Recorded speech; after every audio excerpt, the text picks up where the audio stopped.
The streets of Manila, the capital of the Philippines, the part the tourists rarely see. A reflection of much in this Southeast Asian archipelago that remains unchanged, despite Corazon Aquino's people power revolution. For millions of Filipinos, poverty is the legacy of the Marcos years, and even the recent earthquake could add little more to their misery. The worst victims are the innocent. For well over 1 million youngsters who live on the nation's streets, childhood ends very early. Literally thousands, some as young as 3 years, become street soldiers, harnessed by their poverty to steal, scavenge, beg and prostitute their bodies. Unloved, abused and exploited, they're the country's throwaway children. Overemphasis on tourism has been blamed for the corruption of the nation's youth. Their reputation and promotion, the massive dollar-earning industry turns a blind eye to the paedophiles and sex seekers who pour into the city's sleaziest districts. They are the battlefields for the child soldiers of misfortune who make their beds and their livelihoods on the pavements. In Manila alone, some 75,000 are considered hardcore street children. Many are runaways, leaving their homes to avoid physical or sexual abuse, or because there just isn't enough room or food for them. Sometimes, if they can take some money, they can buy themselves a night or two back home with their families. In many cases, though, the beggars are run by mafia-style syndicates, and the exploited get little or nothing for their efforts. In other cases, the parents are the exploiters. In fact, in some instances, when children are still at home, the parents resist sending their youngsters either to playgroups or school because of the resulting loss of income. All over the city, drivers in slow-moving traffic are under constant attack from the street children. But whether they're vendors of cigarettes, newspapers, or even their flower necklaces, they're selling on consignment, and their share is usually a pittance. Sadly, this is where the money is, in prostitution. There are about 9,000 child prostitutes in Manila. Many start barely out of infancy. So lucrative is this occupation that they trade their childhood for the material rewards. Customers, usually foreigners, take them for a night and often leave them with venereal disease or worse.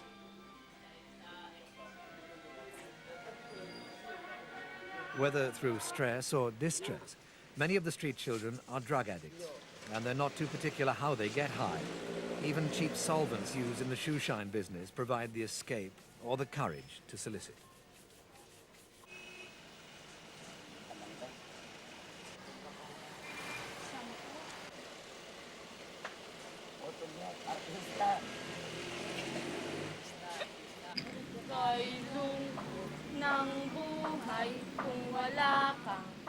Some experts claim that the Philippines has the world's fastest growing population of abused, abandoned and neglected children.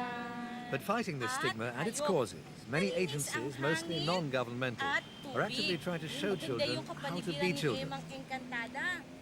Their biggest challenge is to get to the child before it's lured into the world of prostitution, before it becomes brutalized and old before its time.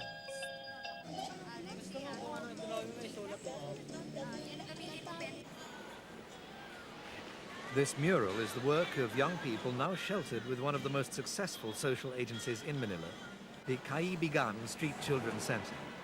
Sited adjacent to the tourist strip, the graphic messages are a warning to all. We're trying our best here.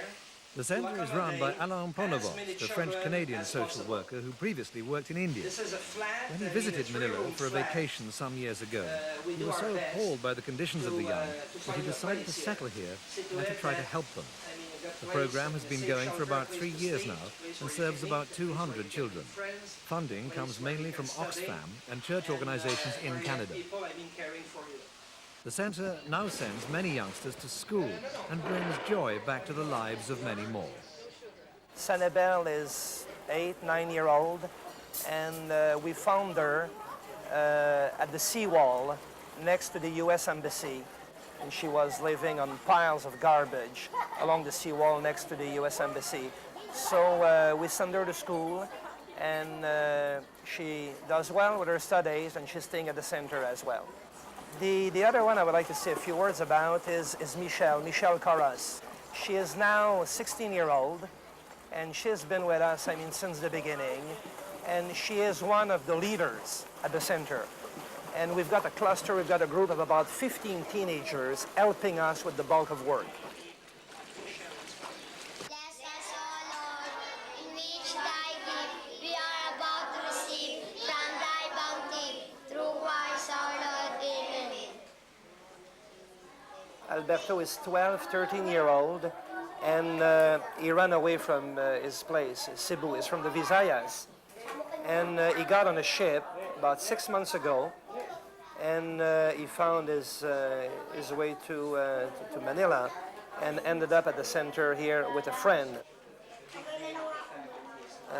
Rafael Santillan has been with us here for about a year now. He went to school. He was more or less in the same kind of situation than Alberto when we found him a year ago. He was roaming the streets of Ermita here, ragged clothes, begging, taking drugs, and fooling around and going nowhere. So we had him here at the center, and he's been around since then.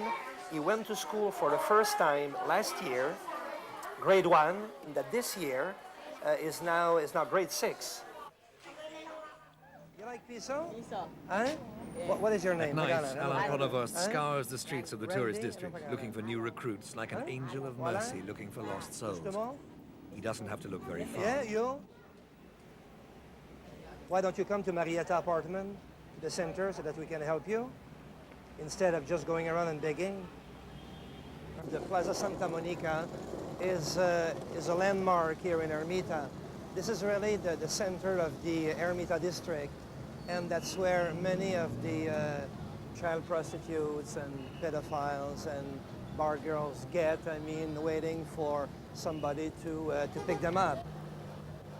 So look at those 3 girls coming over. I know them very well. They are 3 pro. Rachel, Josie, Jocelyn. How old are you now, Jocelyn? 16? 16? Josie, 15? No, Only only 12. 12. And 13. 13. 12, 13, 15. The same children 3 years ago. Then the girl in the center was only 9.